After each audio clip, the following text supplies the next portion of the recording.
ठीक है। ठीक है, तो हम पढ़ रहे थे एनएलपी, सूरज। तो हमने उसमें एनएलपी यस फंडामेंटल्स सर। हमने देख लिए हैं, ठीक है। कल हमने थ्योरी में एनएलपी फंडामेंटल्स देख लिए थे। तो हम एनएलपी फंडामेंटल्स में टोकनाइजेशन पढ़ रहे हैं, ठीक है। बाकी हमने ये देख लिया एनएलपी क्या होता है, उसको हमने देख लिया। एनएलपी की डेफिनेशन हमने देख ली। एनएलपी एप्लीकेशन हमने देख लिया कि हम कहाँ कहाँ से उसको यूज कर सकते हैं। Voice assistance, text analysis, stop word removal, ये एक्सटर्नल। सब चीज़ हमने देख ली है, अच्छा। ठीक है। और लैंग्वेज प्रोसेसिंग, एनएलपी के जो हमारे अलग टास्क होते हैं, ये सारे टास्क हम बाद में अभी देखेंगे। जो इतने सारे हमने टास्क देख लिए हैं इसके, ठीक है। और फिर उसके बाद हमने इसका देखा टेक्स्ट स्पीच प्री प्रोसेसिंग। अभी हम प्री प्रोसेसिंग का पार्ट पढ़ रहे हैं। प्री प्रोसेसिंग में हम पढ़ रहे हैं, क्या पढ़ रहे हैं, टोकनाइजेशन पढ़ेंगे, ठीक है आज। फिर हमने लैंग्वेज एनालिसिस ओके देखा, सर। ठीक है। लैंग्वेज एनालिसिस में क्या होगा, टेक्स्ट रिप्रेजेंटेशन एंड एम्बेडिंग्स, ये सारे टॉपिक्स हम आगे पढ़ने वाले हैं। वो सब हम देख चुके हैं, मतलब हमने एक उनका इंट्रो देख लिया है। मॉडल ट्रेनिंग, फिर हम मॉडल ट्रेनिंग करवाएंगे। फिर आउटपुट जनरेशन, ये सारा चीज हम पढ़ना है, ठीक है। तो जो हमने एनएलपी के टास्क देखे थे, common text classification, sentiment analysis, machine learning, NER, text summarisation, ठीक है। और उसकी एप्लीकेशंस, ये लाइब्रेरीज एनएलटी के, हम एनएलटी के लाइब्रेरी यूज करके आज हम करेंगे, ठीक है। टेक्स्ट प्री प्रोसेसिंग टेक्निक्स में हमने अच्छा। ये देख लिया, ठीक है। टोकनाइजेशन देख रहे हैं। प्री प्रोसेसिंग में इतने सारे हमारे टेक्निक्स होती हैं, जैसे tokenisation, stop word, punctuation, stemming, lemmatisation, text normalisation, part of speech, parsing, text representation, machine require, ठीक है। ये सब चीज़ें हमारी आपके प्री प्रोसेसिंग में यूज होते हैं। टेक्स्ट रिप्रेजेंटेशन टेक्निक्स हमारी हैं, ये सारी टेक्स्ट रिप्रेजेंटेशन हम प्री प्रोसेसिंग के बाद पढ़ेंगे, ठीक है। उसका टेक्स्ट रिप्रेजेंटेशन वेक्टर्स में कन्वर्ट करना होता है। टेक्स्ट रिप्रेजेंटेशन का मतलब होता है हम जो टेक्सुअल डेटा है उसको वेक्टर्स में कन्वर्ट करना। तो अलग अलग मेथड्स होते हैं, one hot encoding, bag of words, ठीक है, term frequency, inverse document, TF IDF, ngram, language modelling, latent semantic analysis, ये सब चीज हम पढ़ेंगे अभी आगे जाके इसमें टेक्स्ट रिप्रेजेंटेशन में। फिर हमारा टेक्स्ट एम्बेडिंग टेक्निक्स आएंगी, वो पढ़ेंगे। फिर मॉडल ट्रेनिंग्स जो हमने पढ़ चुके हैं, नेव, आपने नेव बायस पढ़ लिया, लॉजिस्टिक रेग्रेशन आपने पढ़ लिया, रैंडम फॉरेस्ट आपने पढ़ा हुआ है मशीन लर्निंग में। तो ये इस इन सबको यूज करके हम मॉडल्स को ट्रेन करेंगे, ठीक है, जब वो डेटा न्यूमेरिक में कन्वर्ट हो जाएगा। फिर ये डीप लर्निंग का पार्ट बाद में है, वो हम बाद में पढ़ेंगे, ट्रांसफॉर्मर्स वगैरह, ठीक है। अब एनएलपी के टास्क हमने कल देखे थे, ठीक है, टेक्स्ट क्लासिफिकेशन में। फिर हमने उसके फेजेस देखे थे, ठीक है। फेजेस आपने देखे होंगे कल, लेक्सिकल एंड मॉर्फोलॉजिकल एनालिसिस, जिसमें हम टोकनाइजेशन और पीओएस टैगिंग करेंगे, ठीक है। फिर उसके बाद मॉर्फोलॉजिकल एनालिसिस में हम क्या करते हैं, स्टेमिंग और लेमेटाइजेशन करेंगे। फिर हमने देखा था सिंथेटिक एनालिसिस। सिंथेटिक एनालिसिस में हम पीओएस टैगिंग चाहिए होती है और एम्बिग्यूटी रिजोल्यूशन चाहिए होता है। वो हमें बताता है कि सेंटेंस में वर्ड का स्ट्रक्चर कैसा है ग्रामेटिकली, ठीक है। फिर हमने देखा था सिमेंटिक एनालिसिस। सिमेंटिक एनालिसिस में क्या होता है, उसके मीनिंग्स को बताता है, जो वर्ड्स के बिहाइंड द मीनिंग्स, वर्ड्स क्या कहना चाह रहा है, वो हम सिमेंटिक एनालिसिस में देखते हैं। उसमें हमने देखा था उसमें कौन कौन से टास्क हम करेंगे, हम एनईआर करेंगे और वर्ड सेंस डब्ल्यूएसडी डिसएम्बिग्यूशन करेंगे, ठीक है। डिस्क्लोजर इंटीग्रेशन, इसमें हमने देखा था उसका डीपर एनालिसिस करने के लिए, ठीक है। जो हमारा कॉन्टेक्स्ट को डीपर समझने के लिए वो हम डिसइंटीग्रेशन करते हैं। यहाँ पे की एस्पेक्ट्स हमने देखे थे, एनाफोरा रिजोल्यूशन और कॉन्टेक्चुअल रेफरेंसेस होने चाहिए। फिर प्रैग्मेटिक एनालिसिस हमने देखा था, वो क्या करता है, deeper meaning behind the words and sentences क्या करेगा, वो एक सेंटेंस को दूसरे सेंटेंस के साथ रेफर, जब हम पैराग्राफ में करते हैं तो उसमें पूरे पैराग्राफ में सेम कॉन्टेक्स्ट होना चाहिए, ठीक है। वो हम प्रैग्मेटिक एनालिसिस में हमने देखा था। अच्छा। स्पीकर्स और राइटर्स का क्या इंटेंशन है, वो चीज़ हम बताते हैं। कंटेंट ऑफ कम्युनिकेशन ये बताया जाता है। इसमें टास्क हमारा अंडरस्टैंडिंग इंटेंशंस और फिगरेटिव मीनिंग्स ये होती है, ठीक है, प्रैग्मेटिक एनालिसिस में। फिर हम देख रहे थे एनएलटी के जो हमारी लाइब्रेरी है, नेशनल, जो हमारी लाइब्रेरी है, natural language tool kit NLP. NLP के लिए हम एक लाइब्रेरी यूज करते हैं एनएलटी के, ठीक है। अब हम वो देख रहे हैं। वो हमने देख लिया कि वो एक लाइब्रेरी है और लिंग्विस्टिक रिसोर्स के लिए, टेक्स्ट प्रोसेसिंग के लिए, हमारा प्री प्रोसेसिंग के लिए हमारा काम आती है। इसमें प्री ट्रेन्ड मॉडल होते हैं जो हमारा क्या करवाते हैं, एकेडमिक रिसर्च और प्रैक्टिकल एप्लीकेशंस के लिए यूज किए जाते हैं। अब इसमें Python's APIs library, it can perform varieties of operation on textual data, जैसे classification, tokenization, stemming, tagging, semantic reasonings, ये सब हम कर सकते हैं इस लाइब्रेरी के थ्रू। फिर हमने देखा था इंस्टॉलेशन हम कैसे करेंगे। इंस्टॉलेशन हम एक अपने जो जुपिटर है, जुपिटर में हम ये वाली कमांड चलाएंगे, ठीक है। तो इस वाली कमांड को हम यूज करके एक्सक्लेमेशन पिप इंस्टॉल एनएलटी के, ये हम कमांड चलाएंगे और इससे हमारा क्या हो जाएगा, इंस्टॉल हो जाएगा। तो वो आपने इंस्टॉल कर दी थी ना। यस सर, कर देती। हाँ। यहाँ पे गया क्लास डिस्कशंस, ठीक है।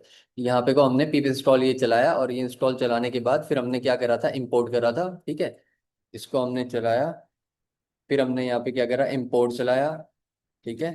और इंपोर्ट चला के हमने जितने भी हमारे डिपेंडेंट, जो भी हमारे पैकेजेस थे, सबको हमने डाउनलोड करा, ठीक है। अब नेक्स्ट हम देखते हैं आज, ठीक है। यहाँ पे देखना एक्सेसिंग एडिशनल रिसोर्सेज, ठीक है। हम फॉर यूजेस, अब हम इसमें हमने क्या करा, हमने ऑल करा। ऑल क्यों करा, ऑल इसलिए करा, जो भी हमारे एडिशनल रिसोर्सेज हमें चाहिए होंगे उसके लिए हमने एनएलटी के डाउनलोड ऑल करा, ठीक है। Uses additional resources such as resource of languages other than English. अगर हमें इंग्लिश को छोड़ के भी और भी रिसोर्सेज होते हैं, और लैंग्वेजेस भी होती हैं, उनके लिए अलग अलग रिसोर्सेज चाहिए होते हैं, ठीक है। पाइथन स्क्रिप्ट के लिए वो सारे रिसोर्सेज को हमने ऑल करके हमने डाउनलोड किया, ठीक है। It has to be done only once when you are running it for the first time in your computer. अब हम पढ़ेंगे टोकनाइजेशन। अब टोकनाइजेशन होता क्या है, ये हमने देखा। टोकनाइजेशन रेफर करता है, tokenisation refers to the break down the text into smaller units. हम क्या कर रहे हैं, जो सेंटेंस है उसको स्मॉलर यूनिट्स में ब्रेक करने के लिए हम ब्रेक डाउन करते हैं, ठीक है। यहाँ पे हम क्या करते हैं, पैराग्राफ्स को या फिर सेंटेंस को हम स्प्लिट करते हैं, ठीक है। यहाँ पे आप देखना डॉट स्प्लिट फंक्शन हम यूज करेंगे। आपने स्प्लिट फंक्शन पढ़ा हुआ है? Yes sir. डॉट स्प्लिट क्या करता है, डॉट स्प्लिट फंक्शन मेथड क्या करता है? डॉट स्प्लिट सर सेंटेंस को भी वो स्प्लिट करता है और वर्ड्स को भी स्प्लिट कर सकता है। किसको मदद कर सकता है? सेंटेंस को स्प्लिट करता है ना। हाँ, स्प्लिट करके क्या बनाता है, क्या वो जनरेट करता है? चंक्स बनाता है।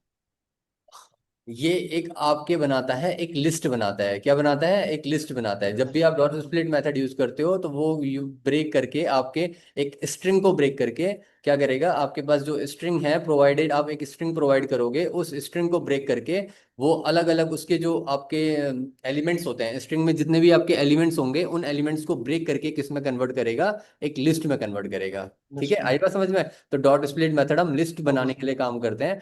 Dot split paragraphs into sentences and sentences into words, तो हम स्प्लिट मेथड यूज करेंगे। It is one of the initial step, ये हमारा इनिशियल एनएलपी पाइपलाइन, जब भी हम कोई एनएलपी पाइपलाइन बनाएंगे तो उस एनएलपी पाइपलाइन का ये इनिशियल स्टेप होता है। Let us look at two major kinds of tokenization that is NLK provides. NLT के दो हमारा दो मेथड्स प्रोवाइड करता है, ठीक है। मेजर काइंड्स ऑफ टोकनाइजेशन होती है, एक होती है वर्ड टोकनाइजेशन और दूसरा होता है sentence tokenisation. It involves breaking down the text into words, ये हमारा समझ में आ रहा है कि वर्ड में ब्रेक करेगा। और सेकंड हमारा सेंटेंस यस वाला सर। ब्रेक करेगा, सेंटेंस में ब्रेक करेगा, ठीक है। तो दो टाइप के टोकनाइजेशन होते हैं, बस खाली अभी देखना है। आगे अभी हम देख उसको करके देखेंगे, ठीक है। अब देखना, in Python both these tokenisation can be implemented in NLTK as follows. अब हम ये दोनों टोकनाइजेशन कैसे करेंगे, एनएलटी की लाइब्रेरी को यूज करके हम ये टोकनाइजेशन कर सकते हैं। पाइथन का जो टोकनाइजेशन होता है उसको हम एनएलटी के की लाइब्रेरी यूज करके करते हैं, ठीक है। अब देखना, टोकनाइजेशन यूजिंग एनएलटी के, हम अगर टोकनाइजेशन कर रहे हैं, ये एक एग्जांपल है। क्या किया हमने, हमने एनएलटीके से इंपोर्ट करवाया वर्ड टोकनाइज, ये हमारा एक क्लास है, इसको हमने टोकनाइज करवाया, और इसको इसको हमने इंपोर्ट करवाया। और सेंट टोकेनाइज, दो क्लास यूज होती है हमारी, वर्ड टोकेनाइज और सेंट टोकेनाइज, ठीक है। वर्ड टोकेनाइज आपको वर्ड को टोकन, जो जितने भी आपके जो सेंटेंस में जितने वर्ड्स हैं उनको टोकन्स में जनरेट करेगा, और सेंट टोकेनाइज आपका सेंटेंस में जितने आपके सेंटेंस। सेंटेंस, अलग अलग पैराग्राफ में जितने सेंटेंस है उनको टोकनाइज करेगा, ठीक है। अब क्या किया आपने, सेंट करके एक आपने ऑब्जेक्ट बना, एक आपने ऑब्जेक्ट बनाया, ठीक है। सेंट, आपने क्या करा, मैट्रिक, सॉरी, सर कोई नहीं, कुछ कुछ नहीं। कुछ बोल रहे थे, अच्छा। ठीक हो, अब एक हमने नहीं सेंटेंस सर। लिखा, ठीक है। अब सेंटेंस देखना क्या लिखा, Madrid is a great learning platform, it is one of the best for computer science students, ठीक है। अब फिर उसमें हम क्या करें, हमने एक ये स्ट्रिंग प्रोवाइड करी, ठीक है। हमने एक ऑब्जेक्ट बनाया, उस ऑब्जेक्ट में हमने क्या करी, स्ट्रिंग प्रोवाइड करी, ठीक है। ये देखना, ये एक स्ट्रिंग है। अब इस स्ट्रिंग में हमने क्या करा, हमने प्रिंट करवाया वर्ड टोकनाइज। वर्ड टोकनाइज हमारा क्या है, हमने एक इसको क्या बनाया, एक ऑब्जेक्ट बनाया, ऑब्जेक्ट के अंदर हमने इस स्ट्रिंग को पास करवा दिया, ठीक है। वर्ड टोकनाइज आपका एक क्लास है, ठीक है। उसके अंदर आपने वर्ड टोकनाइज के अंदर आपने क्या पास कर दिया, एक सेंट नाम का स्ट्रिंग पास कर दी। अब ये आपको टोकन बना के देगा, प्रिंट करवा के देगा। अब यहाँ पे को प्रिंट सेंट टोकनाइज करेंगे तो यहाँ पे को सेंटेंस टोकनाइज करके देगा, ठीक है। अब इसमें डिफरेंस देखते हैं, क्या डिफरेंस हमारा होगा, ठीक है। एक बार यहाँ पे को हम इसको रन करवा के देखते हैं।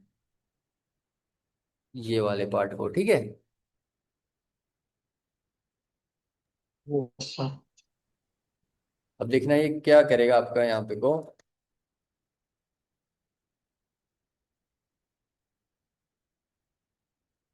देखो यहाँ पे को क्या करा इसने, यहाँ पे इसने देखना, स्क्रीन में देखना, जब हमने हमने दो चीज इंपोर्ट करवाई हैं, एक वर्ड टोकनाइज करवाया है और एक सेंट टोकनाइज स्प्रेड वो इंपोर्ट करवाया है, ठीक है, जो हमारा एनएलटी की लाइब्रेरी है वहां से। अब सेंट जब हमने वर्ड टोकनाइज यूज किया तो उसने क्या करा देखना, उसने क्या करा, जितना भी सेंटेंस में जो जो वर्ड्स थे सारे वर्ड्स को उसने क्या कर दिया, आपके टोकन्स में कन्वर्ट कर दिया। आपको दिख रहा है, स्क्रीन में दिख रहा है ना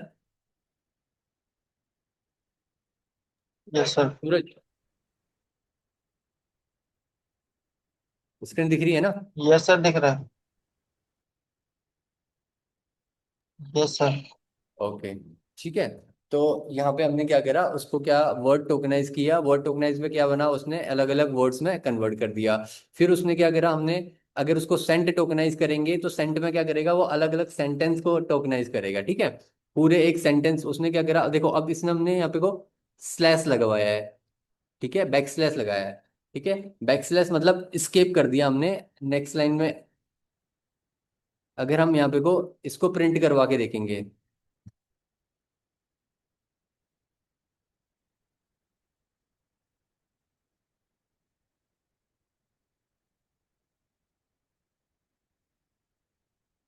क्यों चला हमारा ऐसे।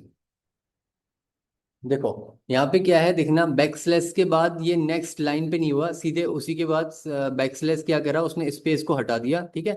हमने यहाँ पे बैक स्लैश किया है, ये एस्केप करेक्टर होता है, एस्केप करेक्टर मतलब एक ही सेंटेंस हो गया ये पूरा का पूरा, ठीक है। ये पूरा एक ही सेंटेंस माना, अलग अलग सेंटेंस नहीं यस कंसीडर कर सर। रहा उसको, ठीक है। इसीलिए उसने क्या करा, एक ही आपका यहाँ पे को बना के दिया है, यहाँ पे को एक ही स्ट्रिंग बना के दिया है, मतलब ओके सर। एक एक ही आपका टोकनाइज करके दिया है।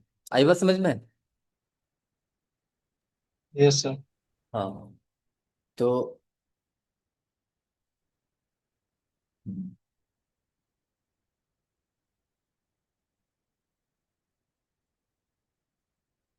एक सेकंड रुको, हाँ।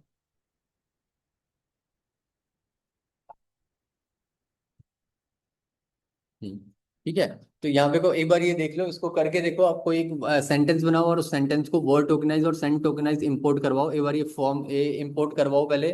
और इंपोर्ट करवा के एक सेंटेंस एक बनाओ, एक ऑब्जेक्ट बनाओ, उस ऑब्जेक्ट के अंदर एक ऑब्जेक्ट, पता है ना आपको ऑब्जेक्ट क्या होता है करके, सूरज। Yes sir. ऑब्जेक्ट पता है आपको, ऑब्जेक्ट क्या होता है। ऑब्जेक्ट तो यही है ना जो आपने वेरिएबल में दे रखा है। हाँ, उस वेरिएबल में जो हमने जो वैल्यू दी है वो एक ऑब्जेक्ट है, ठीक है, हाँ वो स्ट्रिंग एक ऑब्जेक्ट है। तो हमने क्या ओके। करा, एक स्ट्रिंग ऑब्जेक्ट बनाया। फिर हमने क्या करा, उसको वर्ड टोकनाइज, ठीक है, यहाँ पे को हमने उसके पैरामीटर में एक स्ट्रिंग को पास करा है, ठीक है। फिर ऐसे ही सेंट टोकनाइज में उसको उसके पैरामीटर में सेंट को पास करवाया। तो दो टाइप के हमारे टोकनाइजेशन मिले, ठीक है। एक बार जल्दी से इसको करके देखो आप साथ ही साथ। Okay sir.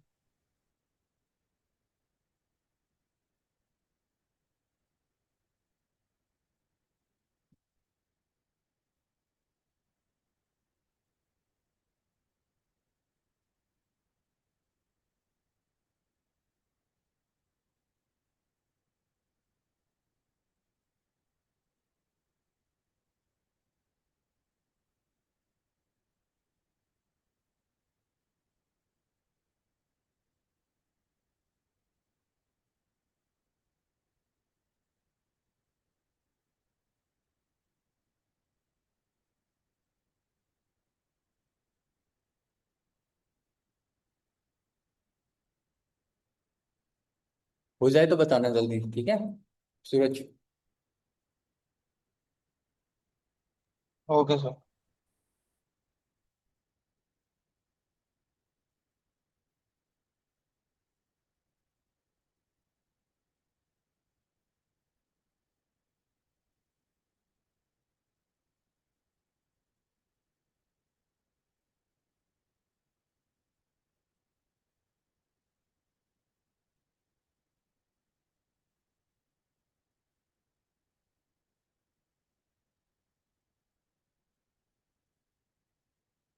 देखो यहाँ पे को मैंने क्या करा, मैंने फुल स्टॉप के बाद एक स्पेस दिया, तो इसने देखना यहाँ पे दो आपके टोकनाइज दो टोकन जनरेट किए। स्क्रीन में एक बार देखना, यहाँ पे देखना मैंने क्या करा, मैंने वो बैकस्लैश को हटा दिया। ठीक है, जब अगर मैं बैकस्लैश लिख रहा हूँ तो वो यस एक ही सर। टोकन बना के दे रहा है, क्योंकि वो एक ही सेंटेंस का स्केप कर दे रहा है, स्पेस को स्केप करके, यानी कि सेंटेंस फुल स्टॉप के बाद और नेक्स्ट सेंटेंस को नहीं कंसिडर कर रहा, वो कह रहा है कि एक ही सेंटेंस है बैकस्लैश से। ठीक है। अब मैं अगर यहाँ पे को देखना मैं क्या कर रहा हूँ, अगर मैं फुल बैकस्लैश रिमूव करके एक ही सेंटेंस में अगर मैं उसको दे रहा हूँ, मतलब एक ही स्ट्रिंग में दो दो मैं पैराग्राफ दे रहा हूँ, मतलब एक पैराग्राफ में दो सेंटेंस दे रहा हूँ, तो वो दो टोकन जनरेट करेगा। देखना, एक तो वो टोकन इसके लिए जनरेट किया और एक टोकन इसके लिए जनरेट किया। ठीक है, तो वो अलग अलग सेंटेंस के लिए जनरेट कर रहा है। बट अगर मैं बैकस्लैश यूज कर रहा हूँ तो बैकस्लैश में वो क्या कर रहा है, सिर्फ एक ही बना के दे रहा है।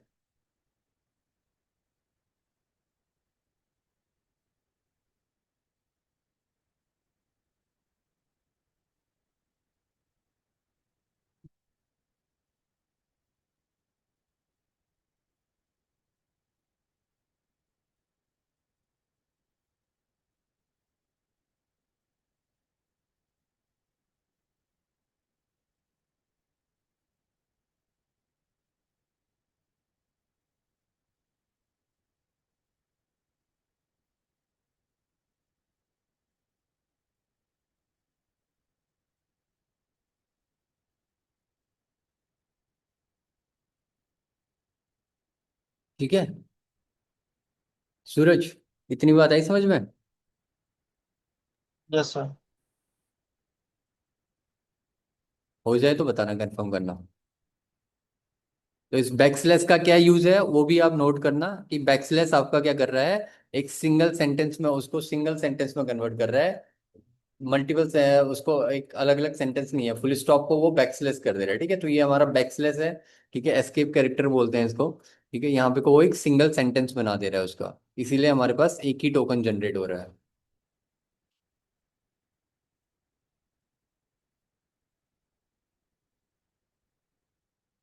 Okay sir.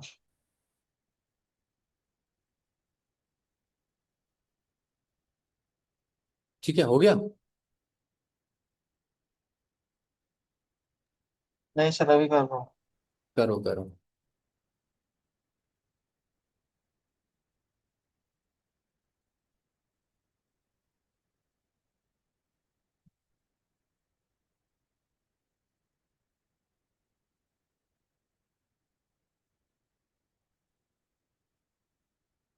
आज तो जल्दी जल्दी देखना, थोड़ा सा ज्यादा मैं आज टॉपिक कवर करने हैं।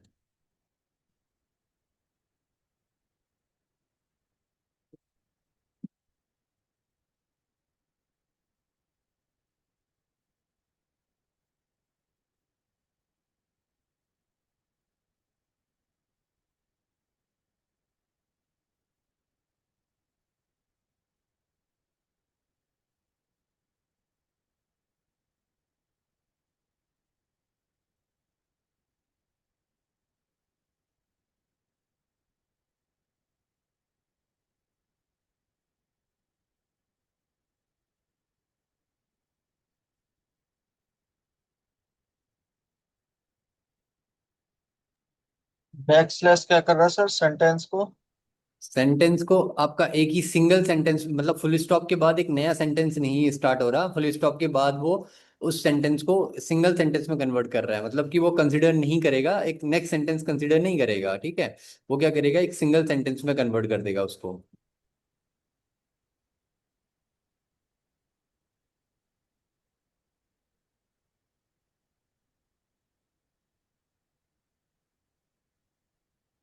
अब यहाँ पे देखना, अगर मैं बैक स्लैश नेक्स्ट लाइन में करूंगा तो वो करेगा, अगर मैं बैक स्लैश उसी लाइन पे करूंगा तो वो मुझे क्या दे देगा, वहां पे को मुझे टोकनाइज करके ये ऐसे देगा। ठीक है, प्लेटफॉर्म के साथ डबल स्लैश लगा के देगा मेरे को।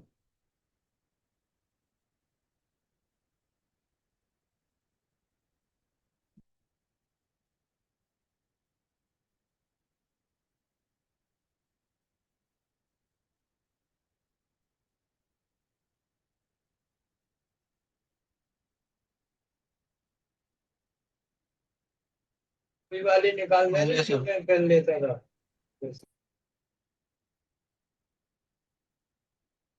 देखो तीन टाइप के आपका, देखो तीन टाइप के टोकन्स बन रहे हैं यहाँ पे को। अगर मैं उस सेंटेंस को एक ही उस बिना बैकस्लैश के लिख रहा हूँ, तो आप यहाँ पे देखना आपके दो टोकन्स बन रहे हैं। एक तो ये टोकन बन रहा है Madrid is a great learning platform के लिए, और एक टोकन बन रहा है it is one of the best for computer science students, ठीक है।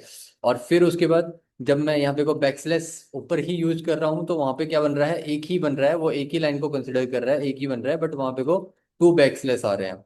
और अगर मैं बैकस्लैश और नेक्स्ट लाइन में कर रहा हूँ, तो वहां पे को आपका नेक्स्ट लाइन पे क्या कर रहा है, यहाँ पे आपको नेक्स्ट लाइन को सेम ही लाइन पे दे रहा है, मतलब एक ही लाइन एक ही सेंटेंस कंसीडर कर रहा है और उसी का टोकन जनरेट कर रहा है।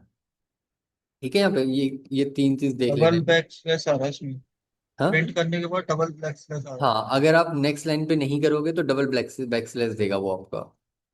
क्योंकि वो देखो बैकस्लैश एन होता है, मतलब स्केप करेक्टर होता है कि आपका नेक्स्ट लाइन को वो स्केप कर देगा, एस्केप कर देगा, ठीक है।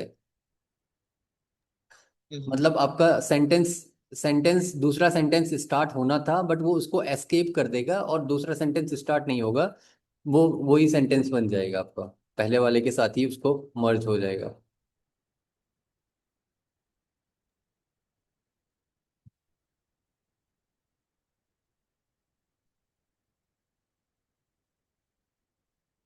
आपने पढ़ा होंगे ये एस्केप कैरेक्टर, पढ़े होंगे, पढ़े थे आपने?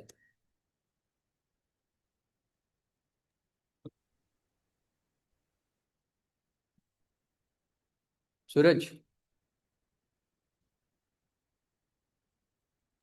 हाँ सर। Backslash N.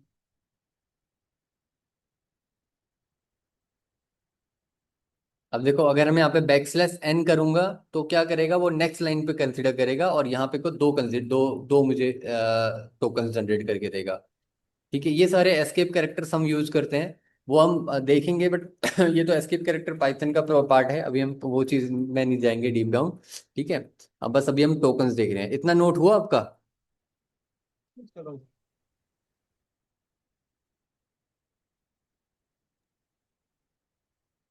चलो। चलो।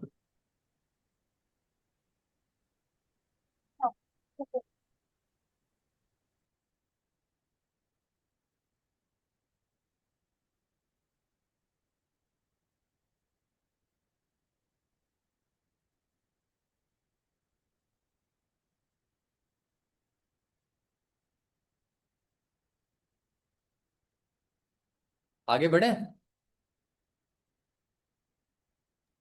Yes sir. चलो देखो आगे देखो। ठीक है, अब आगे देखो, यहाँ पे क्या हो रहा है, हमने क्या करा, टोकनाइज कर दिया उसको एनएलटी के यूज में, एनएलटी के अब हमने देख लिया कि हम क्या करेंगे, वर्ड टोकनाइज और सेंटेंस टोकनाइज उसको करेंगे। सेंटेंस टोकनाइज से और वर्ड टोकनाइज से हम उसको टोकनाइज कर सकते हैं, ठीक है। अभी हम टोकनाइजेशन पूरा पढ़ेंगे, टोकनाइजेशन में अलग अलग मेथड्स पढ़ेंगे, ठीक है। वर्ड टोकनाइजेशन अलग अलग लाइब्रेरीज से पढ़ेंगे, ठीक है। यहाँ पे को हम अभी उस चीज के बारे में पढ़ेंगे, टोकनाइजेशन की यूज केसेस पढ़ेंगे, टाइप्स ऑफ टोकनाइजेशन देखेंगे कि टोकनाइजेशन कैसे होते हैं, वर्ड टोकनाइजेशन होता है, कैरेक्टर होता है, सब वर्ड टोकनाइजेशन होता है, सेंटेंस टोकनाइजेशन होता है, एनग्राम टोकनाइजेशन होता है। ठीक है, सब वर्ड टोकनाइजेशन अच्छे से हम पढ़ेंगे एक बार, सब वर्ड टोकनाइजेशन इंपॉर्टेंट होता है, ठीक है। जो भी हम वर्ड टोकनाइजेशन करेंगे उसमें सब वर्ड टोकनाइजेशन उसका यूज होता है, ठीक है। और फिर हम टोकनाइजेशन के क्या क्या चैलेंजेस हैं उसको देखेंगे। टोकनाइजेशंस में टूल्स एंड लाइब्रेरी, जो हमारे अलग अलग टूल्स एंड लाइब्रेरी, एनएलटीके हो गया, स्पेसी हो गया, बर्ड टोकनाइजर हो गया, फिर बाइट पेयर इनकोडिंग, हमारा बाइट पेयर इनकोडिंग के लिए ये चीज बहुत इंपॉर्टेंट होती है। सब वर्ड टोकनाइजेशन, सेंटेंस टोकनाइजेशन हम देखेंगे, ठीक है। सेंटेंस पीस हम देखेंगे। तो ये सारा टोकनाइजेशन के हमारे टॉपिक्स हैं, data cleaning, pre processing, padding, model training, ये फिर हमारा बाद में, अब जब टोकनाइजेशन हो जाएगा उसके बाद प्री, अभी हम प्री प्रोसेसिंग पढ़ रहे हैं, ठीक है। तो देखना, अभी हमने कल देखा था, हमने क्या कहा था, हमने बोला था जैसे ही हम टोकन्स जनरेट करते हैं, क्या करते हैं, हम टोकन्स जनरेट करते हैं, हम सेंटेंस का टोकनाइजेशन करते हैं। टोकनाइजेशन में भी हमने दो टाइप के टोकनाइजेशन देखे, वर्ड टोकनाइजेशन और सेंटेंस टोकनाइजेशन। अब उसके बाद टोकनाइजेशन के बाद जब हमने इसको टोकनाइज करा, टोकनाइज करने के बाद हम उसको क्या करेंगे, स्टैमिंग और लेमेटाइजेशन करेंगे, ठीक है। अभी बस हम टोकनाइजेशन पूरा अच्छे से पढ़ेंगे, बस मैं आपको एक ओवरव्यू दे रहा हूँ कि कैसे एक उसको आप पाइपलाइन को जनरेट करते हो। टोकनाइजेशन के बाद फिर हम क्या करते हैं, स्टैमिंग एंड लेमेटाइजेशन करते हैं। बात समझ में आ रही है सूरज?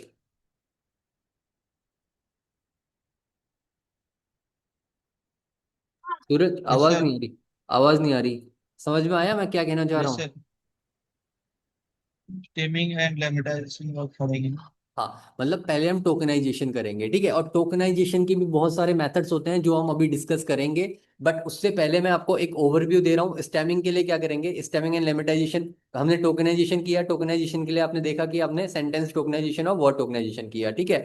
अब स्टेमिंग एंड लेमेटाइजेशन, अब स्टेमिंग एंड लेमेटाइजेशन में क्या होता है ये देखना। Stemming and lemmatization when working with natural language, our focus is on understanding the intent meaning behind the words. Words के पीछे क्या उसकी इंटेंशन है, क्या इंटेंट मीनिंग है, उसको हम फाइंड करना चाहते हैं। To achieve this is essential to reduce words to their root और बेस फॉर्म। हमने कल देखा था स्टेमिंग क्या करते हैं, स्टेमिंग एंड लेमेटाइजेशन से हम किसी वर्ड को उसके रूट वर्ड्स में कन्वर्ट करते हैं, ठीक है। तो रूट वर्ड्स में कन्वर्ट करने के लिए स्टेमिंग और लेमेटाइजेशन किया जाता है। This process is known as canonicalization. इसको हम कैनोनिकलाइजेशन बोलते हैं, कि हम उसको क्या कर रहे हैं, रूट वर्ड्स में कन्वर्ट कर रहे हैं। फॉर एग्जाम्पल जैसे प्लेज है और प्लेड है और प्लेइंग है, वो सारा एक उनका रूट वर्ड है क्या, प्ले है, ठीक है, इसमें कन्वर्ट करेंगे। All refer to the same action and can therefore be map to the common base. आई बात समझ में? और कॉमन बेस फॉर्म जैसा play. There are two commonly use techniques. अब कैनोनिकलाइजेशन मतलब हम स्टेमिंग और लेमेटाइजेशन को क्या बोलते हैं, इस प्रोसेस, हम बेस वर्ड में कन्वर्ट करने को क्या, उस प्रोसेस को बोलते हैं कैनोनिकलाइजेशन। अब दो कॉमन टेक्निक्स यूज होते हैं कैनोनिकलाइजेशन के लिए, एक होती है स्टेमिंग और होती है लेमेटाइजेशन, ठीक है। मतलब कि बेस बेस वर्ड में, बेस रूट वर्ड में कन्वर्ट करने के लिए दो टाइप की हमारी टेक्निक्स होती हैं, एक होती है स्टेमिंग और एक होती है लेमेटाइजेशन, जो हमने कल देखा था। स्टेमिंग हमने देखा था वो क्या करता है, प्रीफिक्स और सफिक्स को हटा देता है। और लेमेटाइजेशन क्या करता है, लेमेटाइजेशन आपके वर्ड्स के पहले डिक्शनरी में चेक करता है, और उसको जैसे बैटर है तो बैटर के रूट वर्ड क्या हो जाएगा, गुड हो जाएगा, ठीक है। तो उसको वो चेंज करता है जैसा ऐसे, ठीक है। अब देखो स्टेमिंग, स्टेमिंग जैसा क्या करता है, बेस वर्ड जनरेट करता है given words by removing the affixes of the words. It has set of pre defined rules. उसके पास जब हम स्टेमिंग करते हैं, स्टेमिंग करने के लिए हम क्या इंपोर्ट करवाएंगे, हम पोर्टर स्टेमर इंपोर्ट करवाते हैं, ठीक है। अब देखना इसके लिए हम इंपोर्ट करवाएंगे पोर्टर स्टेमर, कहाँ से, एनएलटी के डॉट पोर्टर एनएलटी के स्टैमर। लाइब्रेरी के स्टेम से हम क्या करवाएंगे, पोर्टर स्टेमर को इंपोर्ट करवा पाएंगे। इंपोर्ट करेंगे तभी ये हमारा हो पाएगा। तो ये क्या करता है, जो हमारे पास स्टेमिंग में क्या होते हैं, प्री डिफाइंड रूल्स होते हैं that guide the dropping of these affixes. वो बताता है कि ये अफिक्सेस है, इस अफिक्स को निकालो, वो गाइड करता है, ठीक है। वो प्री डिफाइंड रूल जो पहले हमने स्टेपिंग में बना रखे हैं, स्टेमिंग क्लास में जो हमने बनाए होंगे, ठीक है। It must be noted that stemmers might not always result in semantically meaningful base word. अब ऐसा नहीं होगा कि वो सिमेंटिकली मीनिंगफुल बेस वर्ड देगा, मतलब कि आपका कोई वर्ड ऐसा है जिसमें आपने, उसने क्या करा, प्रीफिक्स या अफिक्स, जो भी अफिक्सेस हैं उसको हटाया, और उसके बाद ऐसा वर्ड बन, उसने कोई ऐसा वर्ड बना दिया जिसका कुछ मीनिंग ही नहीं निकल रहा, ठीक है। तो स्टेमिंग क्या करता है, स्टेमिंग सिर्फ प्रीफिक्स और सफिक्स निकालता है। बट कभी कभी ऐसा होता है कि वो प्रीफिक्स सफिक्स निकालने के बाद जो बेस रूट, जो रूट वर्ड बनता है उसकी कोई मीनिंग ही नहीं बनी होती है, तो सिमेंटिकली मीनिंगफुल बेस वर्ड्स को नहीं बनाता। ऐसा हमेशा नहीं है कि वो सिमेंटिकली मीनिंगफुल बेस वर्ड्स बनाएगा। स्टैमर्स फास्ट होते हैं और कंप्यूटेशनली लेस एक्सपेंसिव होते हैं लेमेटाइजर से, ठीक है। ये चीज याद रखना। In the following code we will be stemming words using Porter stemmer. अब हम यहाँ पे को पोर्टर स्टैमर यूज करके हम क्या करेंगे, स्टैमिंग करेंगे। अब स्टैमिंग कैसे करते हैं उसका हम एग्जाम्पल देखते हैं। एग्जाम्पल यहाँ पे को देखना, आप नोट करना, ठीक है, इसको करोगे आप। ये चीज मैंने आपको कल बताई थी, स्टेमिंग क्या होती है, लेमेटाइजेशन, हमने उस चीज का पढ़ा था, आज हम उसको देख रहे हैं, ठीक यस है। सर। आज हम देख रहे हैं तो देखना अब यहाँ पे को। अब हम क्या करेंगे, हम एनएलटी के स्टेम से इंपोर्ट करवाएंगे पोर्टर स्टेमर। फिर हम एक ऑब्जेक्ट बनाएंगे किस क्लास के लिए, पोर्टर स्टेमर क्लास के लिए एक ऑब्जेक्ट बनाएंगे। हमने ये पोर्टर स्टेमर क्लास के लिए पोर्टर स्टेमर ऑब्जेक्ट बनाया, हमने यानी कि उस क्लास को कॉल किया। क्लास को कॉल करने के बाद फिर हमने पोर्टर में स्टेम, एक फंक्शन होगा, स्टेम फंक्शन हमने लगाया। प्ले को स्टेम फंक्शन लगाया, फिर प्लेइंग में लगाया, प्लेज में लगाया, प्लेड में लगाया। इतने सारे हमने क्या करे, स्टेम फंक्शन लगाए। अब स्टेम फंक्शन लगा के अब हम देखते हैं कि वो करेगा क्या आपका, ठीक है, हमें आउटपुट क्या देगा। Yes sir. तो देखो उसने क्या करा, प्ले को, प्ले बे रूट वर्ड था तो उसने प्ले को क्या कहा, प्री डिफाइंड रूल्स होते हैं उस क्लास में, क्लास पोर्टर स्टेमर में, तो उस क्लास में आपके प्री डिफाइंड रूल्स होते हैं। तो प्री डिफाइंड रूल्स को उसने कंसिडर करते हुए स्टेम फंक्शन जब हमने लगाया, स्टेम फंक्शन को जब हमने यूज किया, मेथड को जब हमने यूज किया, तो उसने क्या करा, प्ले को प्ले रखने दिया और प्लेइंग को आईएनजी हटा के प्ले बना दिया। ठीक है, ऐसे ही हमने प्लेज को प्ले किया, प्लेड को प्ले किया, तो वो क्या करेगा, आपके बेस रूट में कन्वर्ट करेगा। ठीक है, वो बस आपके सफिक्सेस अफिक्स को हटा देगा, रिमूव कर देगा। आई बात समझ में? ये आपकी स्टेमिंग होती है। ठीक है, अब यहाँ पे देखना, we can see that all variations of the word play, यहाँ पे क्या बोल रहा है, all variations of the word play have been reduced to the same word play. In this case the output is meaningful word play. However this is not always the case, इस case में तो हमारा play एक meaningful, semantically meaningful word मिला, but हर time हर समय नहीं होगा। अब ऐसा देखते हैं, एक एग्जांपल ये भी देखते हैं कि वो मीनिंगफुल वर्ड देगा नहीं देगा। ठीक है, अब मीनिंगफुल वर्ड हमने क्या करा, हमने एक बनाया, एक हमने एनएलटी के एक्सपोर्ट किया, इंपोर्टर किया, हमने एक ऑब्जेक्ट बनाया, पोर्टर ऑब्जेक्ट बनाया। ठीक है, और उस पोर्टर ऑब्जेक्ट से हमने कम्युनिकेशन को हमने क्या करा, कम्युनिकेशन, यहाँ पे देखना, कम्युनिकेशन एक वर्ड है, उस कम्युनिकेशन वर्ड को हमने स्टेम करवाया, वहां पे उसकी हमने स्टेमिंग करवाई।